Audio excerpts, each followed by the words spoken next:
Today we'll be reading John 14 through 17. Do not let your hearts be troubled. You believe in God. Believe also in me. My Father's house has many rooms. If that were not so, would I have told you that I am going there to prepare a place for you? And if I go and prepare a place for you, I will come back and take you to be with me, that you also may be where I am. You know the way to the place where I am going. Thomas said to him, Lord, we don't know where you are going, so how can we know the way? Jesus answered, I am the way and the truth and the life. No one comes to the Father except through me. If you really know me, you will know my Father as well. From now on, you do know him and have seen him. Philip said, Lord, show us the Father, and that will be enough for us. Jesus answered, Don't you know me, Philip? Even after I have been among you such a long time, anyone who has seen me has seen the Father. How can you say, Show us the Father? Don't you believe that I am in the Father, and that the Father is in me? The words I say to you, I do not speak on my own authority. Rather, it is the Father living in me who is doing his work. Believe me when I say that I am in the Father and the Father is in me, or at least believe on the evidence of the works themselves. Very truly I tell you, whoever believes in me will do the works I have been doing, and they will do even greater things than these, because I am going to the Father. And I will do whatever you ask in my name, so that the Father may be glorified in the Son. You may ask me for anything in my name, and I will do it. If you love me, keep my commands, and I will ask the Father, and he will give you another advocate to help you and be with you forever, the Spirit of truth. The world cannot accept him, because it neither sees him nor knows him. But you know him, for he lives with you and will be in you. I will not leave you as orphans. I will come to you. Before long, the world will not see me any more, but you will see me. Because I live, you also will live. On that day you will realize that I am in my Father, and you are in me, and I am in you. Whoever has my commands and keeps them is the one who loves me. The one who loves me will be loved by my Father, and I too will love them and show myself to them. Then Judas, not Judas Iscariot, said, But Lord, why do you intend to show yourself to us and not to the world? Jesus replied, Anyone who loves me will obey my teaching. My Father will love them, and we will come to them and make our home with them. Anyone who does not love me will not obey my teaching. These words you hear are not my own. They belong to the Father who sent me. All this I have spoken while still with you. But the Advocate, the Holy Spirit, whom the Father will send in my name, will teach you all things and will remind you of everything I have said to you. Peace I leave with you. My peace I give you. I do not give to you as the world gives. Do not let your hearts be troubled, and do not be afraid. You heard me say, I am going away and I am coming back to you. If you loved me, you would be glad that I am going to the Father, for the Father is greater than I. I have told you now before it happens, so that when it does happen you will believe. I will not say much more to you, for the prince of this world is coming. He has no hold over me, but he comes so that the world may learn that I love the Father and do exactly what my Father has commanded me. Come now, let us leave. I am the true vine, and my Father is the gardener. He cuts off every branch in me that bears no fruit, while every branch that does bear fruit, he prunes so that it will be even more fruitful. You are already clean because of the word I have spoken to you. Remain in me as I also remain in you. No branch can bear fruit by itself. It must remain in the vine. Neither can you bear fruit unless you remain in me. I am the vine, you are the branches. If you remain in me and I in you, you will bear much fruit. Apart from me, you can do nothing. If you do not remain in me, you are like a branch that is thrown away and withers. Such branches are picked up, thrown into the fire, and burned. If you remain in me, and my words remain in you, ask whatever you wish, and it will be done for you.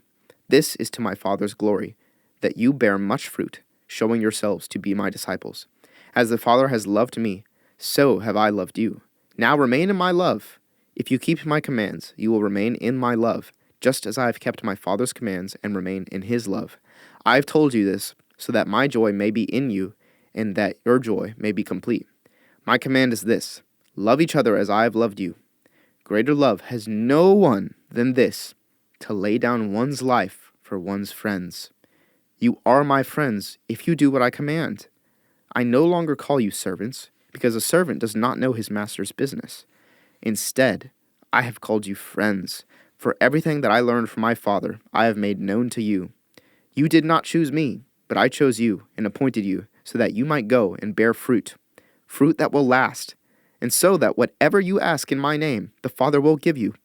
This is my command: love each other. If the world hates you, keep in mind that it hated me first. If you belonged to the world, it would love you as its own. As it is, you do not belong to the world, but I have chosen you out of the world. That is why the world hates you. Remember what I told you: a servant is not greater than his master. If they persecuted me, they will persecute you also. If they obeyed my teaching, they will obey yours also. They will treat you this way because of my name, for they do not know the one who sent me. If I had not come and spoken to them, they would not be guilty of sin. But now they have no excuse for their sin. Whoever hates me hates my Father as well. If I had not done among them the works no one else did, they would not be guilty of sin. As it is, they have seen, and yet they have hated both me and my Father. But this is to fulfill what is written in their law. They hated me without reason. When the advocate comes, whom I will send to you from the Father, the Spirit of truth who goes out from the Father, he will testify about me. And you must also testify, for you have been with me from the beginning. All this I have told you so that you will not fall away. They will put you out of the synagogue. In fact, the time is coming when anyone who kills you will think they are offering a service to God. They will do such things because they have not known the Father or me. I have told you this so that when their time comes, you will remember that I warned you about them. I did not tell you this from the beginning because I was with you, but now I am going to him who sent me. None of you asks me, "Where are you going?" Rather, you are filled with grief because I have said these things. But very truly I tell you, it is for your good that I am going away. Unless I go away, the advocate will not come to you. But if I go, I will send him to you. When he comes, he will prove the world to be in the wrong about sin and righteousness and judgment. About sin, because people do not believe in me. About righteousness, because I am going to the Father, where you can see me no longer. And about judgment, because the prince of this world now stands condemned. I have much more to say to you, more than you can now bear. But when he, the Spirit of truth, comes, he will guide you into all the truth. He will not speak on his own. He will speak only what he hears, and he will tell you what is yet to come. He will glorify me, because it is from me that he will receive what he will make known to you. All that belongs to the Father is mine. That is why I said the Spirit will receive from me what he will make known to you. Jesus went on to say, "In a little while you will see me no more, and then after a little while you will see me." At this, some of his disciples said to one another, "What does he mean by saying, 'In a little while you will see me no more, and then after a little while you will see me'? And, 'Because I am going to the Father'?" They kept asking, "What does he mean by 'a little while'? We don't understand what he's saying." Jesus saw that they wanted to ask him about this, so he said to them, "Are you asking one another what I meant when I said, 'In a little while you will see me no more, and then after a little while you will see me'? Very truly I tell you, you will weep and mourn while the world rejoices. You will grieve, but your grief will turn to joy. A woman giving birth to a child has pain because her time has come. But when her baby is born, she forgets the anguish because of her joy that a child is born into the world. So with you, now is your time of grief. But I will see you again, and you will rejoice, and no one will take away your joy. In that day, you will no longer ask me anything. Very truly I tell you, my Father will give you whatever you ask in my name. Until now you have not asked for anything in my name. Ask and you will receive, and your joy will be complete. Though I have been speaking figuratively, a time is coming when I will no longer use this kind of language, but will tell you plainly about my Father. In that day you will ask in my name. I am not saying that I will ask the Father on your behalf. No, the Father himself loves you, because you have loved me and have believed that I came from God. I came from the Father and entered the world. Now I am leaving the world and going back to the Father." Then Jesus' disciples said, "Now you are speaking clearly and without figures of speech. Now we can see that you know all things and that you do not even need to have anyone ask you questions. This makes us believe that you came from God." "Do you now believe?" Jesus replied. "A time is coming, and in fact has come, when you will be scattered, each to your own home. You will leave me all alone.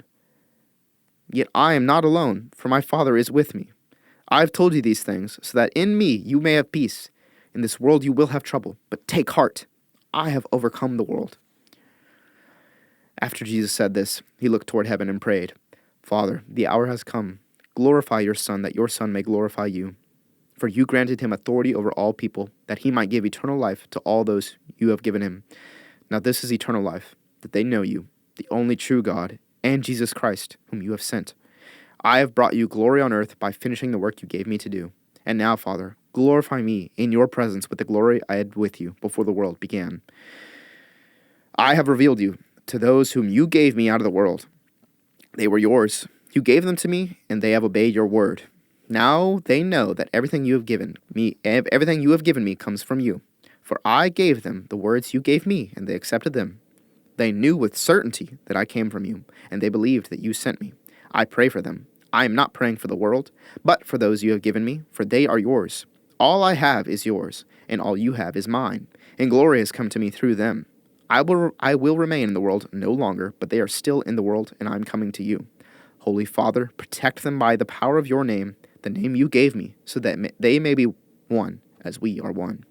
While I was with them, I protected them and kept them safe by that name you gave me.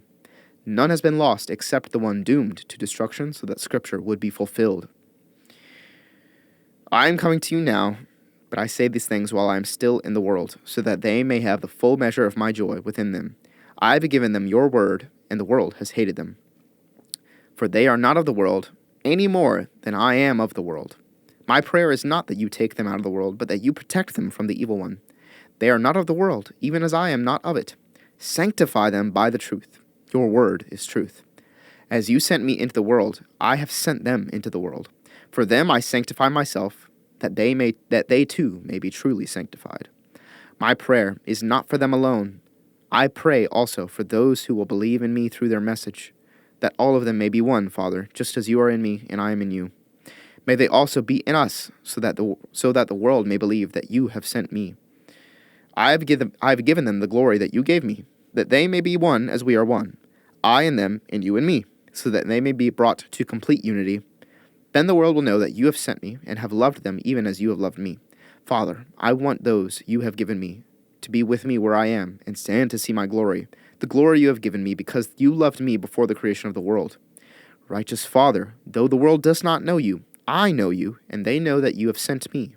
I have made you known to them and will continue to make you known, in order that the love you have for me may be in them, and that I myself may be in them.